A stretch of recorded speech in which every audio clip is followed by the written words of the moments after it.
Hello students, here we will see the next topic of 15th chapter excretion and osmoregulation is disorders of kidneys or disorder and diseases.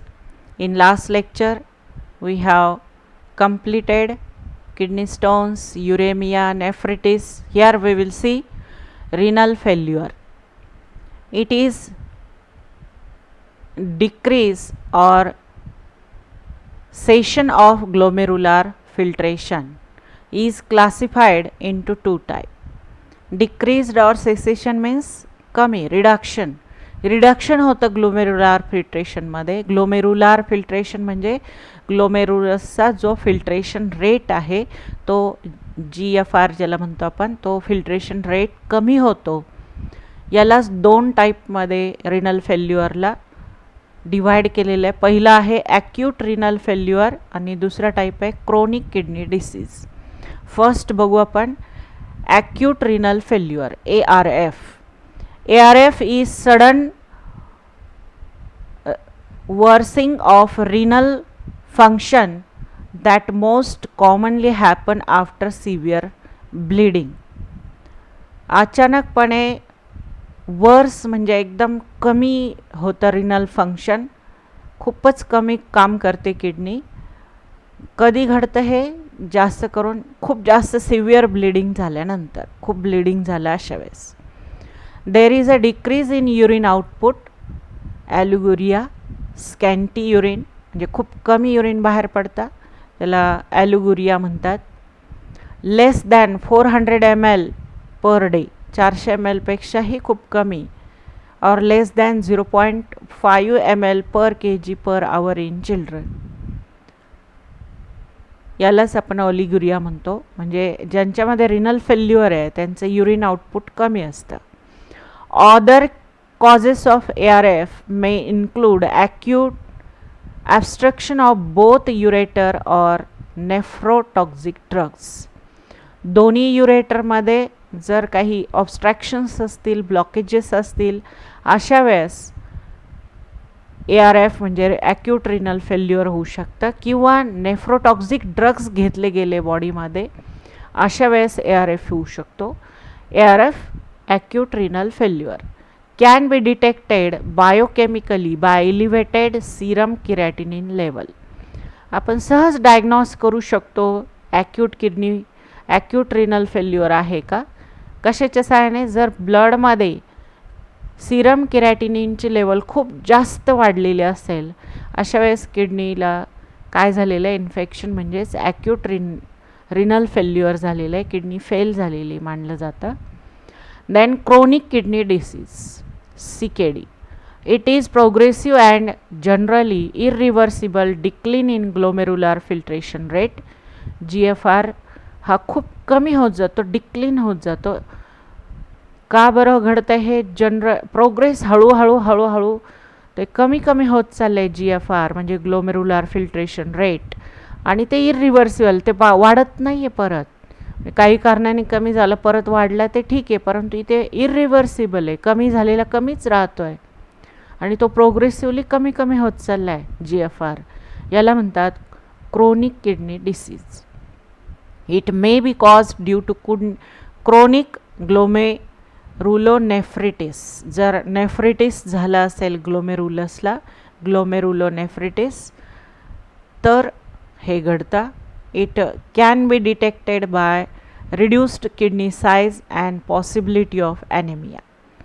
जर आपण sonography केली पेशंटची आणि किडनीची size जर reduce झालेली असेल किंवा पेशंट खूप ॲनिमिक झालेलं असेल, तर आपण डिटेक्ट करू शकतो की त्याला काय झालेलं आहे? क्रोनिक किडनी डिसीज झालेला आहे, फिल्ट्रेशन रेट कमी झालेला आहे.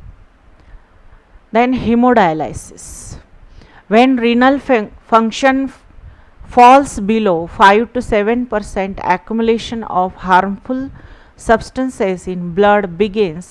In such a condition, person has to go for artificial means of filtration of blood. जर रिनल फंक्शन खूप कमी झालं कितीच्या खाली गेलं ते 5% किंवा 7%च्या खाली गेला, म्हणजे जवळजवळ 95% किडनी कामच नाही करत आहे किंवा 97% किडनी काम नाही करत आहे. अशा वेळेस हार्मफुल सबस्टन्स, नायट्रोजनस वेस्ट बॉडीमध्ये ॲक्युमुलेट व्हायला सुरू होतात. अशा वेळेस मग पेशंटला गरज पडते आर्टिफिशियल फिल्ट्रेशन करून घ्यायची ब्लडची. त्यालाच म्हणतो आपण हिमोडायलायसिस. You have already studied about hemodialysis, wherein dialysis machine is used to filter blood. In hemodialysis, blood is filtered outside the body using dialysis unit. बॉडीच्या बाहेर ब्लड फिल्टर केलं जातं मशीनला यूज करून. डायलायसिस युनिट यूज केलं जातो, मशीन यूज केलं जातं आणि ब्लडचं फिल्ट्रेशन बाहेर केलं जातं बॉडीच्या, आणि मग क्लिअर झालेलं, क्लीन झालेलं ब्लड परत बॉडीमध्ये सोडलं जातं. याला म्हणतो आपण haemodialysis. In this procedure patient blood is removed generally from radial artery and is passed through the cellophane tube that act as a semi-permeable membrane. The tube is immersed in a fluid called as dialysate. Blood बॉडीमधून बाहेर काढलं जातं radial आर्टरीच्या through. हातामधली जी radial artery आहे त्याच्यामधून blood काढलं जातं आणि ते सिलोफॅन ट्यूबमधून पास केलं जातं. जी कशाचं काम करते ही ट्यूब? सेमी परमिएबल मेम्ब्रेनचा. कारण ही जी ट्यूब आहे ती इमर्स्ड केलेली आहे, सोडलेली आहे कशामध्ये? डायलायसेटमध्ये, केमिकलमध्ये सोडलेली आहे, डायलायसेटमध्ये. बघा इथे दिसते आपल्याला ही रेडियल आर्टरी आहे, इथून ब्लड बाहेर काढला आणि ती ह्या ट्यूबमधून ब्लड पास केलं. ही जी ट्यूब आहे ती इमर्स्ड आहे, कशाच्या आतमध्ये सोडलेली आहे? डायलायसेट आहे याच्यामध्ये. याच्यातून ही ट्यूब इमर्स्ड केलेली आहे. मग इथून ब्लड पास होतं आहे. मग या डायलायसेटमध्ये हे नको असलेले सबस्टन्स सगळे बाहेर येतात, ऑस्मोसिस घडतं, डिफ्युजन होतं, बाहेर येतात आणि मग क्लीन असं ब्लड इथून आपल्या परत बॉडीमध्ये सोडलं जातं. तर अशा प्रकारे हिमोडायलिसिसचा यूज केला जातो. हा डायलायसेट कसं काम करतो बघू आपण. त्या केमिकलमध्ये काय ॲक्शन घडते, कसं असतं ते. Dialysate is a iso osmotic to normal blood plasma. म्हणजे आपला जो प्लाझ्मा आहे त्याच्या एवढंच ऑस्मॉटिक मॉलिक्यूल असतात, ऑस्मो मॉलिक्यूल्स असतात, म्हणजे आयसो ऑस्मॉटिक असतं हे ब्लडशी. Hence only excess salt if present in plasma passes through the cellophane tube in to the dialysate. मग सारखंच जर कॉन्सन्ट्रेशन दोघांचे मॉलिक्यूल सारखे आहेत, जर अशा वेळेस मग फक्त आपल्या ब्लडमध्ये काय जास्त असतील? एक्सेस सॉल्ट असतील, ते या डायलायसिसमध्ये बाहेर येतात, डिझॉल्व होतात थोडक्यात. Waste substance being absent in the dialysate. आता हा जो डायलायसेट आहे याच्यामध्ये जो लिक्विड आहे तो आपल्या ब्लडमध्ये जेवढे मॉलिक्यूल आहेत तेवढेच मॉलिक्यूल याच्यामध्ये, तेवढेच प्लाझ्मामध्ये आहेत याच्यामध्ये जेवढे आहेत, म्हणजे आयसोटोनिक आहे. मग याच्यामध्ये जे एक्सेस सॉल्ट असेल ब्लडमध्ये ते याच्यामध्ये बाहेर येतात या डायलायसेटमध्ये, आणि इथून जेव्हा ब्लड पास होतं आहे या ट्यूबमधून तर या ब्लडमध्ये जे नायट्रोजनस वेस्ट आहेत ते ह्या डायलायसेटमध्ये नाही आहेत. मग साहजिक आहे जिकडून हाय कॉन्सन्ट्रेशन टू लो कॉन्सन्ट्रेशन ते पास होतात. या ब्लडमधून, इथून पास होणाऱ्या ब्लडमधून ते कशामध्ये येतील? डायलायसेटमध्ये. म्हणजे थोडक्यात काय काढून घेतली जातात? नायट्रोजनस वेस्ट या डायलायसेटमध्ये, डायलायझिंग फ्लुइडमध्ये ते येतात. म्हणजेच थोडक्यात ब्लड फिल्टर केलं जातं. Filtrated blood is return to vein. परत हे ब्लड व्हेनमध्ये दिलं जातं. In this process it is essential that anticoagulant like heparin is added to blood while it passing through the tube. Before resending in to the circulation, adequate amount of antiheparin is mixed. The blood has to move slowly through the tube, hence the process is slow. बघा इकडे दाखवलेलं आपल्याला हेपॅरिन pump म्हटलेलं आहे. तर इथून जेव्हा या डायलायसेटमधून पास व्हायचं, या सिलोफॅन ट्यूबमधून ब्लड पास व्हायचे त्याच्या आधीच त्याच्यामध्ये काय ॲड करायचं आहे? हेपॅरिन, ज्याच्यामुळे हे ब्लड क्लॉट होणार नाही. आणि हेपॅरिन आपल्या बॉडीसाठी धोकादायक आहे म्हणून परत अँटी हेपॅरिन टाकायचं आहे आतमध्ये ब्लड सोडण्याच्या आधी. याच्यामध्ये काय सोडायचं आहे? अँटी हेपॅरिन. आणि म्हणजे हे महत्त्वाची गोष्ट आहे. आणि या ट्यूबमधून कसं पास होतं आहे फ्लूइड किंवा ब्लड अगदी स्लोली पास होतं, म्हणजे थोडक्यात ही प्रोसेस कशी आहे, स्लो आहे. Then next is peritoneal dialysis. In this method, dialyzing fluid is introduced in abdominal cavity or peritoneal cavity. The peritoneal membrane acts as semi-permeable membrane. Dialyzing membrane, the toxic waste and extra solutes pass into the fluid. This fluid is drained out after period of time. Peritoneal dialysis can be repeated as per the need of patient.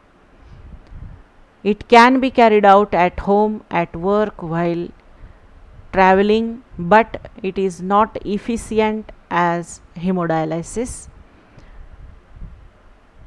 बघा इकडे डायग्राममध्ये दिसते आपल्याला हे peritoneal डायलायसिस.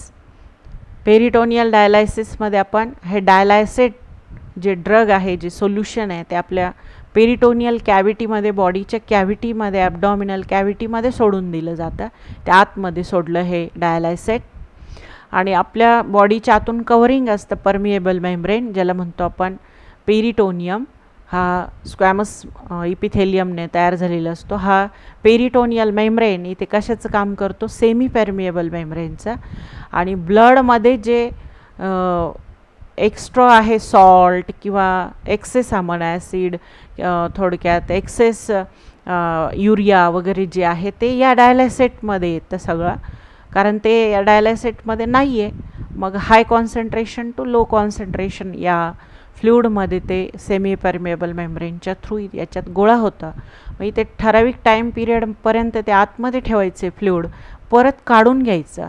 जेव्हा हे काढून घेतले आपण बाहेर, तेव्हा त्याच्यामध्ये या डायलायसेटमध्ये नायट्रोजनस वेस्ट वगैरे एक्सेस सॉल्ट सगळं बाहेर आलेलं आहे.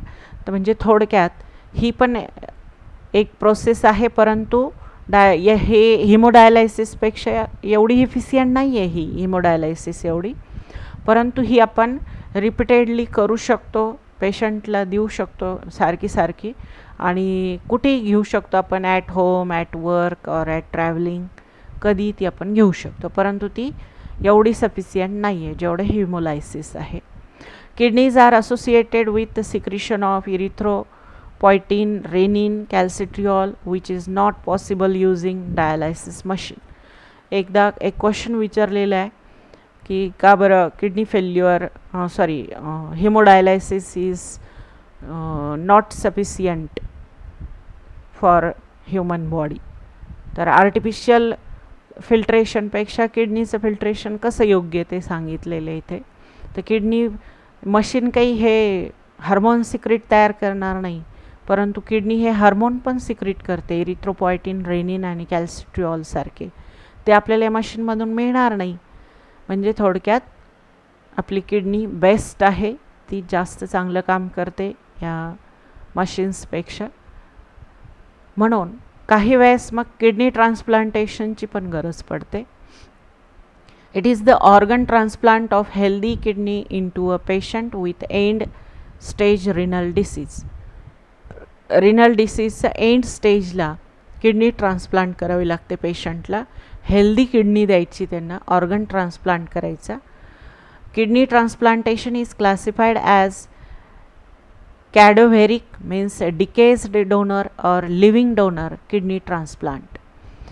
एक तर ज्याची आपण किडनी घेतोय तो डिकेज्ड असतो, म्हणजे तो ॲक्सिडेंटमध्ये वगैरे त्याची डेथ झालेली असते किंवा तो कोमामध्ये असतो नेहमीसाठी. असे म्हणजे डिकेज्ड डोनर असेल तेव्हा त्याला आपण कॅडव्हेरिक किडनी ट्रान्सप्लांट म्हणतो. आणि जर डोनर जिवंत आहे त्याची आपण घेतली तर त्याला लिव्हिंग डोनर म्हणतो आपण. असे ट्रान्सप्लांटचे दोन प्रकार. Living donor kidney transplant are further classified as genetically related means living related और non related means living non related transplant. आता हा लिव्हिंग डोनर किडनी ट्रान्सप्लांट परत दोन टाईपमध्ये डिवाइड केला आहे, क्लासिफाईड केला. एक जेनेटिकली रिलेटेड आणि दुसरा नॉट रिलेटेड. जेनेटिकली रिलेटेड म्हणजे आपल्याच फॅमिलीमधलं असेल डोनर समजा आईची किडनी फेल्युअर झाली असेल तर मुलाची घेतली एक किडनी, तर म्हणजे मुलगा किंवा मुलीची घेतली किंवा आपल्याच फॅमिलीमधली ज्याची मॅच झाली त्याची घेतली, तर तो जेनेटिकली आपल्याशी रिलेटेड आहे थोडक्यात. आणि जर तो आपल्याशी रिलेटेड नाही, आपण डोनरकडून मागवली ती बाहेरच्या नॉन रिलेटेड पर्सनची घेतली आपण, तर तो नॉन रिलेटेड ट्रान्सप्लांट म्हटलं जातं त्याला. तर अशा प्रकारे इथे आपला हा चॅप्टर संपतो, एक्सक्रीशन अँड ऑस्मो रेग्युलेशन. या चॅप्टरच्या या लास्ट व्हिडिओमध्ये आपण बघितलं रिनल फेल्युअर, हेमोडायलायसिस, नंतर पेरिटोनियल डायलायसिस आणि किडनी ट्रान्सप्लांट. थँक्यू.